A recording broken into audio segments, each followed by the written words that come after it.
yaman ni Lisel. Nakakalimutan Oo, niya. kaya nga, nalilip ka niya nga. Oh. Ay, kilala ba doon si Lisel, yung anak niyang maganda? Ano? Yung nakilala niya kanyang papa, yung kanyang itay. May isang malaking bahay. Kalala mo yun? Ayun naman. Si Yung kanya, oo. Nanonood na ako yun. Ay, dahil.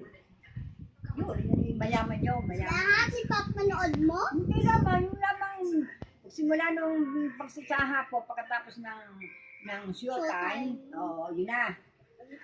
Dublikara na. Tapos ng dublikara, next na, wala na. Akin na, bagong ang ulit na noon, minute to minute. Tapos muna, after Princess Love, ano muna? Oh, yun nga, Big Brothers! Ay, di ako nang Big Brother. Ayaw. Ako rin, di. Nililipat ko, pagpa Big Brother na, nililipat ko doon kay Willie Revillamen. Yung taas ng tawag doon. Oh. Gano'n, nag-ano siya? Bibigyan 2,000, 2,000. Kay Willie? Oo.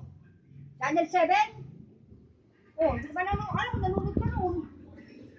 Nanonood ako noon. Wawawin. Nanonood ka noon? Minsan. Bakit mo pa kami nagbibideo? Tira mo nagbibideo na naman. Papakita ko kasi kay Tita Sonia.